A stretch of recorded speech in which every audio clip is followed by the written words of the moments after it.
어떤 사람에게는 눈앞에 보자기만한 시간이 현재이지만 어떤 사람에게는 조선시대의 노비들이 당했던 고통도 현재다. 미학적이건 정치적이건 한 사람이 지닌 감수성의 질은 그 사람의 현재가 얼마나 두터우냐에 따라 가름될 것만 같다. 안녕하세요. 책 함께 읽기 11번째 시간. 오늘은 황현사님의 밤이 선생이다 라는 산문집을 가져왔습니다. 황현사님은 대학에서 프랑스 문학을 주로 가르치셨고 어린 왕자를 번역한 걸로 기억하고 있습니다. 밤이 선생이다는 글이 아주 간결하고 또 날카로움을 지니고 있습니다. 정말 좋은 문장을 만나고 싶다면 이 책을 꼭 읽어보시기를 권합니다. 이분은 일상적인 소재에서 인생의 철학을 끌어내는 깊이 있는 그런 사유의 힘을 가지고 계십니다. 이를테면 소금과 죽음이라는 글을 한번 읽어드리겠습니다. 도시 사람들은 자연을 그리워한다. 그러나 자연보다 더 두려워하는 것도 없다. 도시민들은 늘 자연산을 구하지만 벌레 먹은 소체에 손을 내밀지는 않는다. 자연에는 삶과 함께 죽음이 깃들어 있다. 도시민들은 그 죽음을 견디지 못한다. 사람들은 자신들의 거처에서 죽음의 그림자를 철저하게 막아내려 한다. 그러나 죽음을 끌어안지 않는 삶은 없기에 죽음을 막다 보면 결과적으로 삶까지도 막아버린다. 죽음을 견디지 못하는 곳에는 죽음만 남는다. 사람들이 좋은 소금을 산답시고 우리 고향 마을의 표현을 빌리자면 죽은 소금을 고르게 되는 것도 따지고 보면 같은 이치다. 살아있는 삶, 다시 말해서 죽음이 함께 깃들어 있는 삶을 고르기 위해서는 용기가 필요하다. 좋은 식품을 고르기 위해서도 사람 사는 동네에 이른바 혐오시설이 들어서는 것을 용납하기 위해서도 용기가 필요하다. 신안의 작은 섬 비금도에서 태어난 황현사님은 소금으로 이런 엄청난 글을 쓰십니다. 죽음의 그림자를 껴안을 수 있는 용기, 우리에게 필요하지 않을까 하는 생각을 해봅니다. 영어 강의도 사회 문제다라는 2010년에 쓴 글 중에서도 놀라운 성찰이 느껴지는데요. 이겁니다. 어떤 부당한 일을 놓고 그것은 평등의 원칙에 위배된다고도, 누구는 인삼 뿌리 먹고 누구는 배추 뿌리 먹나라고도 말할 수 있지만 그 두 말의 구체적 효과가 다르고 그 앞에서 우리 몸의 반응이 다르다. 인삼 뿌리와 배추 뿌리가 학술 활동의 도구로 사용되기는 어렵겠지만 어떤 첨단의 사고도 어떤 섬세한 말도 이 뿌리들에 이르지 못할 때 학문은, 적어도 인문학은 죽은 학문이 된다. 이 사태를 사회적 비극이라고 하지 않을 수 없다. 역시 2010년도에 쓴 30만 원으로 사는 사람이라는 글에서는 시수업 중에 있었던 에피소드를 글로 들려줍니다. 시인의 수입이 얼마냐는 질문을 받고 이렇게 대답합니다. 산문을 써서 한 달에 평균 30만 원을 벌고 그것으로 생활한다. 어떤 시인은 그렇게 생활한다고 이야기를 합니다. 학생들은 무슨 농담이 그러냐는 얼굴로 나를 쳐다본다. 나는 사실을 말한 것이지 농담을 한 것은 아니다. 그러나 내 대답은 사실을 다 말한 것도 정확하게 말한 것도 아니다. 그 시인이 시인이기 때문에 30만 원을 버는 것이 아니라 시인이기 때문에 30만 원으로 당당하게 살 수 있는 것이라고 대답했어야 한다. 그는 구차한 사람이 아니다. 그는 성공한 사람이다. 그는 친구가 많으며 그와 친분이 있는 것을 영예로 여기는 사람들도 적지 않다. 서정주와 김수영이 그렇게 시인이 되었다고 쓰고 있고 이렇게 씁니다. 젊은 시인은 이 세상의 모든 어둠을 일시에 밝게 비춰줄 한 광채의 존재를 손에 잡힐 듯이 가까이서 보았으며 자신이 그 빛을 본 첫 번째 사람이 아니란 것도 배워서 안다. 그래서 그는 착하고 진실한 삶이 저기 있는데 왜 우리는 이렇게 비루하게 살아야 하는지를 날마다 묻게 된다. 어쩌면 그가 쓰는 시는 아무것도 아닐지 모른다. 그는 제가 좋아하는 말을 골라 이리저리 조합했을지 모른다. 제가 무엇을 썼는지 자기도 정확하게 알지 못하기에 제목을 붙이기 어려울지 모른다. 그러나 그는 이렇게 진지할 것이 없어 보이는 말장난을 할 때조차 때로는 울고 때로는 웃는다. 그는 자기 자신도 누구도 속인 것이 아니다. 그는 벌써 포기할 수 없는 것을 보았기에 그가 쓰는 말들이 그 포기할 수 없는 것과 늘 새롭게 관계를 맺기에 그의 시는 이 모욕 속에서, 이 비루함 속에서 이렇게밖에 살 수 없다고 생각하려던 사람들을 다시 고쳐 생각하게 한다. 인간이 수수천 년 사용해온 말 속에는 죽은 자들과 산 자들의 고통과 슬픔이 그리고 희망이 들어있다. 제가 쓰는 말을 통해 그 길고 깊은 어둠 속에서 그친 적이 없이 빛났던, 그리고 지금도 빛나는 작은 불빛들을 저 광채의 세계와 연결하려는, 또한 그 세계가 드문드문이라도 한 뼘씩 가까워지는 것을 보았던 시인에게 30만 원과 300만 원의 차이가 같은 것은 없다. 그의 용기는 당신이 한순간이라도 꿈꾸었던 세계가 허망한 것이 아니라는 것을 말하기로 결심한 사람의 용기이다. 어떤 파라코라도 그 용기를 욕되게 하고 싶지는 않을 것이다. 그런데 사실 나는 무슨 시인론을 펼치려던 것이 아니었다. 우리 예술위원회가 한국작가회의에 주어야 할 지원금을 붙들고 앉아서 어떤 모욕적인 서류에 도장을 찍으라고 한다기에 이런 이야기까지 하게 된다. 그러면 벌 받는다. 도장 찍으라고 한 사람이 벌 받는 것이 아니라 이 시대를 사는 모든 사람들이 벌 받는다. 예술가들을 지원하지 않으면, 그들이 너무 먹고 사는 데에만 연연하게 되면 우리도 또 후세대들도 그들의 귀한 작품을 볼 수 없기 때문에 벌 받는 것이 확실하다는 생각이 들며 이 글에 공감하게 되었습니다.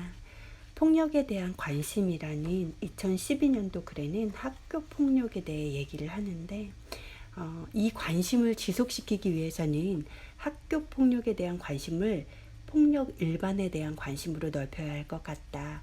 우리는 너무나 많은 폭력 속에 살고 있고 그 폭력에 의지하여 살기까지 한다. 긴급한 이유도 없이 강에 물줄기를 바꿔 시멘트를 쳐바르고 수수만 년 세월이 만든 바닷가의 아름다운 바위를 한 시절의 이득을 위해 깨부수는 것이 폭력임은 말할 것도 없지만, 고속도로를 160km의 속도로 달리는 것도 폭력이고 복잡한 거리에서 꼬리물기를 하는 것도 폭력이다.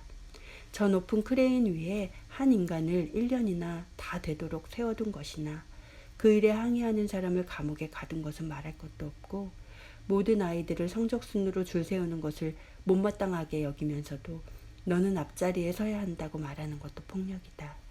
의심스러운 것을 믿으라고 말하는 것도 폭력이며 세상에 아무 일도 없다는 듯이 살아가라는 것도 따지고 보면 폭력이다.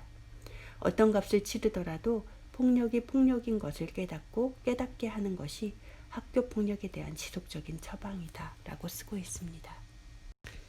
2012년도에 쓴 황금과 돌은 구럼비 바위에 대해서 쓰고 있습니다. 그 일부를 읽어드리겠습니다. 그 말을 듣자 나는 황금을 보기를 돌같이 하였다는 최영 장군이 떠올랐다. 달리 말해야 한다.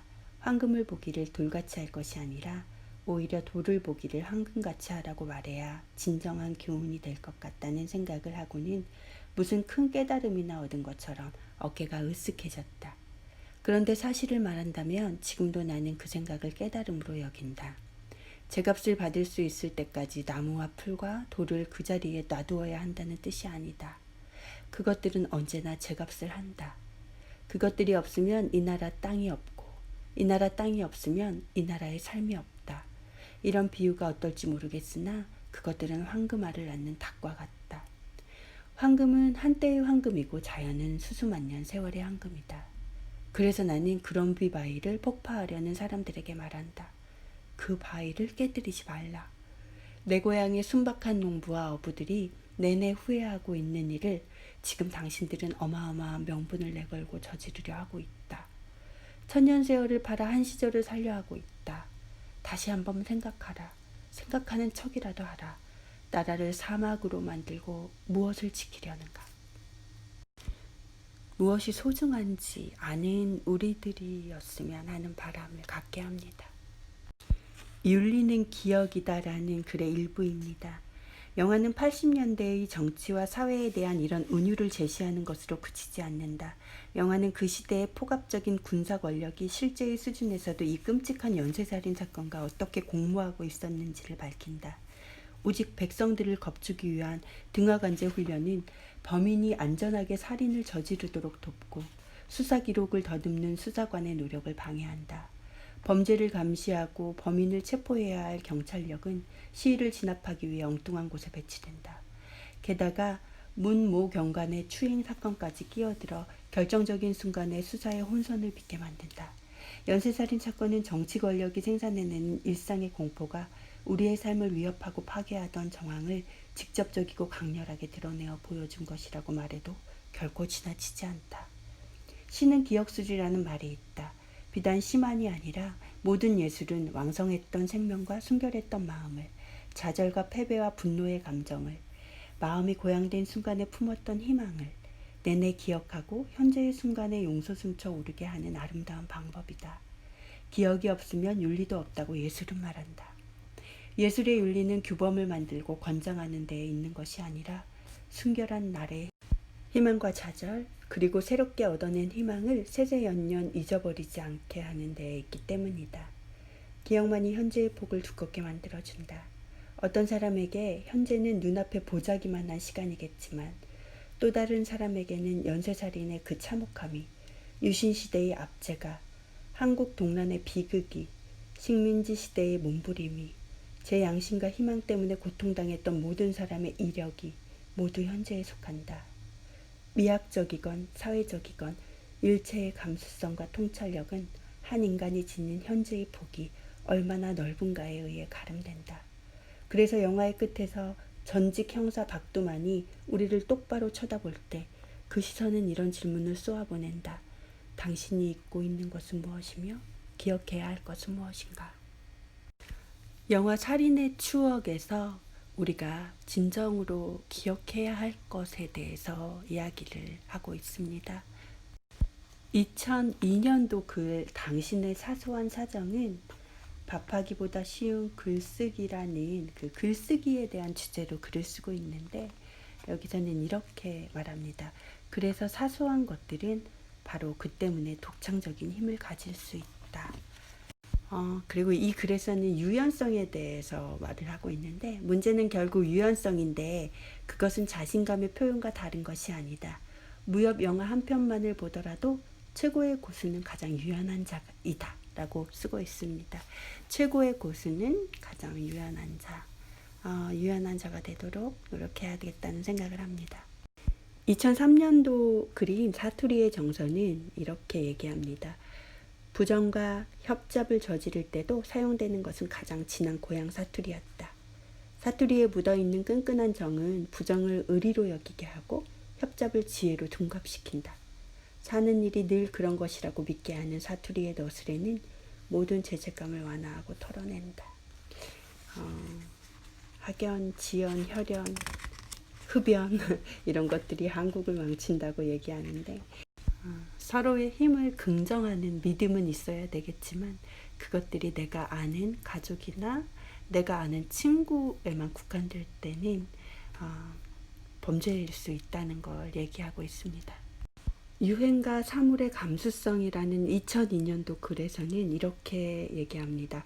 한국이 특별히 유행에 민감한 나라라는 것은 모든 것이 가장 빨리 낡아버리는 나라가 바로 이 나라라는 뜻도 된다.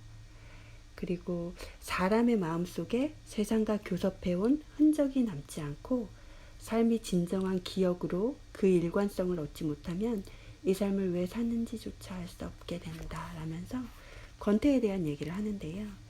현대의 다단한 문명을 만들기까지에는 권태에 대한 두려움이 큰 몫을 담당했다. 권태롭다는 것은 삶이 그 의미의 줄기를 얻지 못해 사물을 새롭게 바라볼 수 있는 감수성을 잃었다는 것이다. 유행의 기민한 감각은 사물에 대한 진정한 감수성이 아니다. 오히려 그 반대다. 거기에는 자신의 삶을 구성하는 온갖 것들에 대한 실증이 있을 뿐이며 새로운 것에 번쩍거리는 빛으로 시선의 깊이를 대신하려는 나태함이 있을 뿐이다. 우리가 사물을 바라보며 마음의 깊은 곳에 그 기억을 간직할 때에만 사물도 그 깊은 내면을 열어 보인다. 그래서 사물에 대한 감수성이란 자아의 내면에서 그 깊이를 끌어내는 능력이며 그것으로 세상과 관계를 맺어 나와 세상을 함께 길들이려는 관대한 마음이다. 제 깊이를 지니고 세상을 바라볼 수 없는 인간은 세상을 살지 않는 것이나 같다. 내가 해안의 굴곡을 바라보고 있을 동안 한 집, 두 집 불이 켜지기 시작했고 다음에는 언덕 뒤에서 달이 떠올랐다. 달아오른 돌처럼 노란 둥근 보름달이었다. 나는 그 달이 어둠 속에서 자리를 잡을 때까지 눈 한 번 떼지 않고 밤하늘로 솟아오르는 모습을 지켜보았다. 폴 오스터의 긴 소설 달의 궁전의 마지막 대목이다. 달을 볼 수 있다면 좋을 텐데 서울에서는 달을 보기도 어렵다. 달이 보이지 않으면 옛날 달이 떠오르던 언덕이라도 바라보며 아파트가 들어서 그 언덕마저 없어졌으면 언덕이었던 자리라도 깊은 눈으로 바라보며 살자. 가을이 깊었는데 이런 소설이라도 읽으면서 살자. 오늘 황현선님의 산문집 밤이 선생이다를 읽는 건 어떨런지요? 참 좋은 문장을 많이 담고 있는 책입니다. 책 함께 읽기 11번째 시간은 여기까지입니다. 수고 많은 오늘을 보내셨을 여러분들에게 작은 쉼이라도 됐으면 합니다. 오늘도 수고 많으셨습니다. 한신이었습니다.